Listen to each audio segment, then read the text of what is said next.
the Space Force is such a funny. Like, I can't think about Space Force without thinking about the show, the right? TV show. And I remember even when Trump first announced it, thinking like, what the hell is he even talking about? This is ridiculous.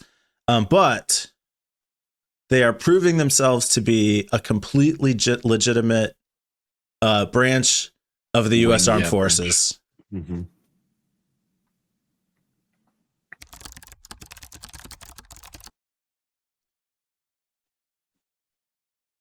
All right, Space Force, this is the breaking news, is finally sending their first astronaut to outer space. Oh, wait. Sorry, they're not called astronauts. They're called Guardians. Space Guardians. Space Guardians. They are sending their first Guardian to outer space. Like, you could almost think of them as like the space station. Oh my God. Or really Guardians of the universe, I think would be fair to say. Yeah, definitely. Because who else is out there protecting the universe? Do they have guns in space? I don't know. Could you fire a gun? So you'd have mass, the bullet would come out, but it would also project you backwards. There's logistics to figure out. I believe that there is a way to like get the bullet to just do some but like, would you want a gun in the space station? If Americans are in space, they want guns. But think about it, like, you're in the space station, the walls are made of cardboard, basically. Mm-hmm. Okay. You can basically like punch through the wall. I don't know how secure it is, but I'm pretty sure it's very thin for the like weight and stuff. Yep. And you fire off a gun and then everyone gets slurped through the tiny hole because you're idiots. You know, like, John, why are you trying to curtail my Second Amendment rights? God bless this country. If I want to fire a gun in the goddamn space station, I will fucking do it. Yeah. I'm bringing every gun. So I don't understand why it wasn't just like NASA. Like, why wasn't it just NASA? Like, why didn't we give NASA like another wing of like, you know, like give them. Yeah. Just give somebody a NASA a handgun and be like, there, you're in the military now. 1 + 1 = 2. Obviously. Yeah. So this guy who's going, Nick Hague, is going to be sent to the International Space Station on part of a crew of a joint NASA and SpaceX mission.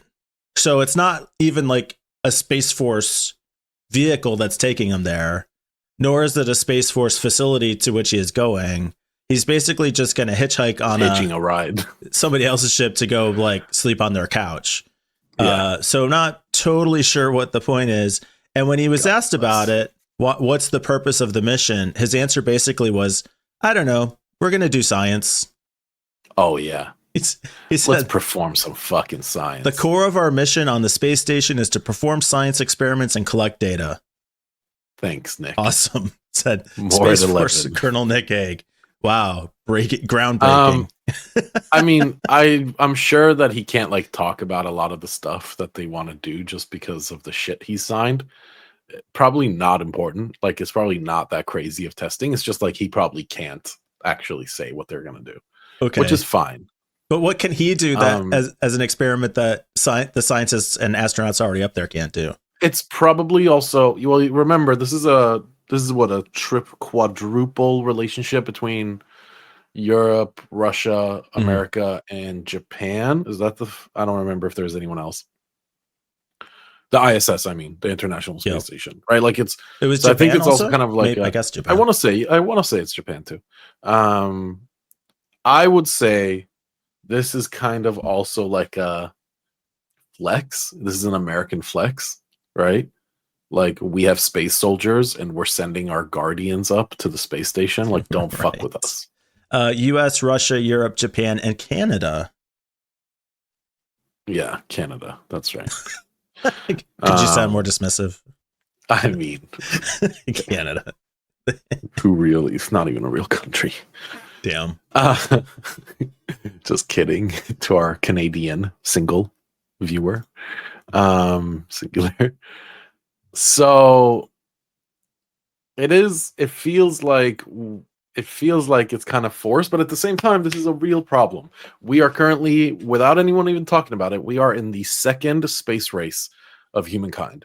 And this race is to set up a mining facility on the moon to potentially mine helium-3. Yeah. Right? We are very quickly running out of helium, and this is real. This doesn't not No, some yeah, crazy absolutely. conspiracy.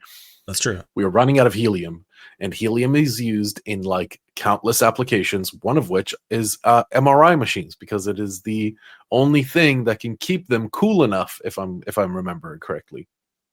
Liquid helium. So, and we are running out. And I'm pretty sure that the only people who are sitting on deposits of helium is like Russia. Okay. You know what? Let's do some live research. Biggest And helium the space by country. race largely is private corporations. I It's think America. Sorry. this is what a lot of the billionaires are into these days, is pioneering asteroid mining and lunar mining and all this stuff, so that they can cash in. They do say in the article, Qatar. sitting on all the helium. So we're sitting on all the helium, but Qatar is like the biggest, I guess, the biggest exporter of helium. But the U.S. has the largest reserve. But the U.S. is like sitting on the biggest reserve. We're number one. But go on. Woo! America, God bless America.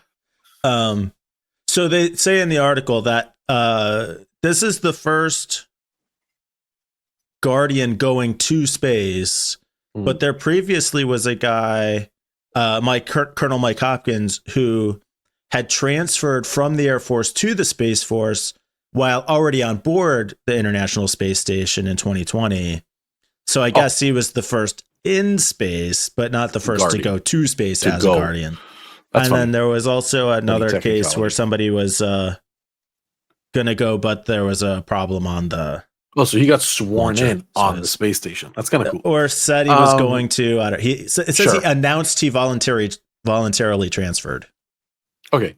I mean, that's neat, I guess.